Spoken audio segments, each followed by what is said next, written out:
There's a sorting algorithm so fast it beats every other one ever invented. It sorts a list in constant time, instantly, no matter how big. And it's real. There's just one catch: it can only exist in a universe with infinite parallel computers. Wait, hold on. Constant time? You're telling me a million numbers sort as fast as 3?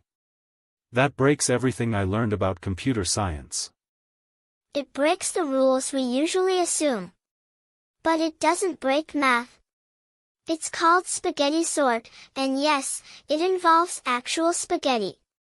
Grab a handful of dry noodles. Okay, spaghetti. So each number becomes a strand of pasta? Exactly. For every number in your list, you cut a piece of spaghetti to that length. The number 7 is a 7-inch strand. The number 2 is a 2-inch strand. Now you've encoded your data physically. And then you just slam them on the table? You grab the whole bundle, stand it up vertically, and lower your palm onto the top. The tallest strand touches your hand first. Reach down, pull out the tallest one, that's your biggest number. Repeat. You've sorted them by height. Hang on, that feels like cheating. The comparison just happened? You didn't compare anything. That's the whole point. Normally a computer compares two numbers at a time. Is A bigger than B? With spaghetti, every strand is compared against every other strand simultaneously, the instant you lower your hand. Physics does the sorting in parallel, for free. So the table is basically infinite parallel processors. Each noodle is doing its own comparison at the same moment. Now you see why I said infinite parallel computers. In theory, spaghetti sort runs in constant time. The comparison step doesn't care how many noodles you have. But there's a lie hiding in there. Let me guess. Cutting 1,000 strands of pasta takes 1,000 steps. Precisely. You still have to create each strand one by one, and pull each result out one by one. The moment you count that honestly, you're back to linear time. The magic only lives in that one parallel instant.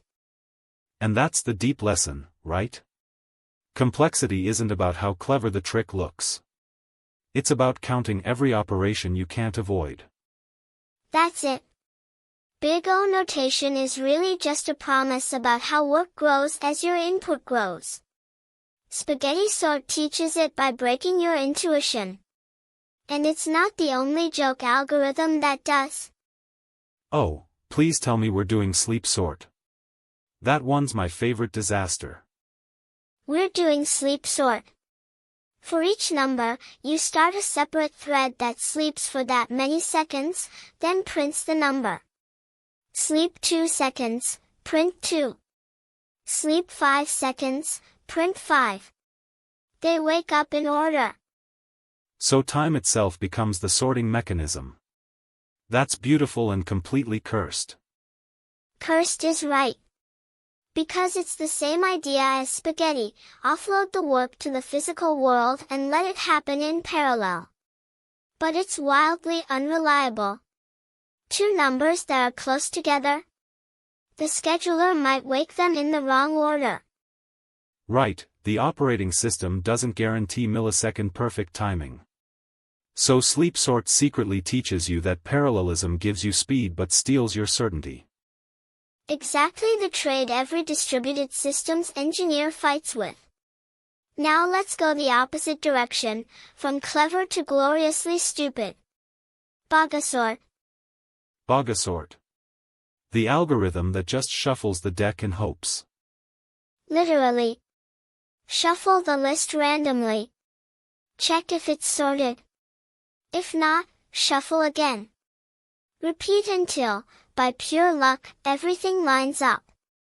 For 10 items, that's on average over 3 million shuffles.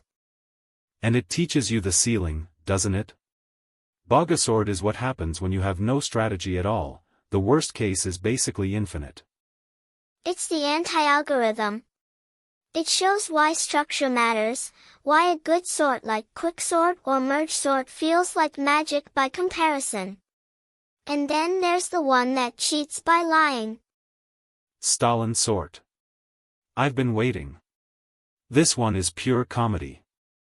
Stalin Sort walks the list once, and any element that's smaller than the one before it gets eliminated.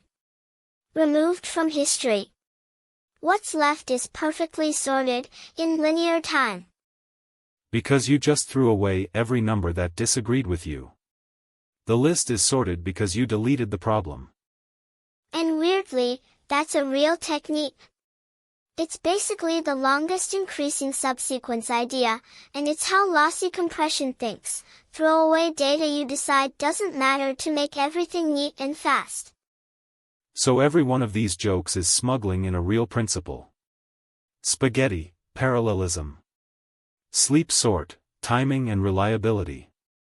Bogosort, the value of structure. Stalin sort, trading correctness for speed. And that's why I love them. The fastest sort in the universe isn't fast because it's smart. It's fast because it quietly borrows infinite resources you don't actually have. The moment you count the real cost, the magic evaporates. Which is the one lesson under all of it, there's no free lunch in computation. Every shortcut moves the cost somewhere else, to hardware, to time, to accuracy. The genius is knowing where you hit it.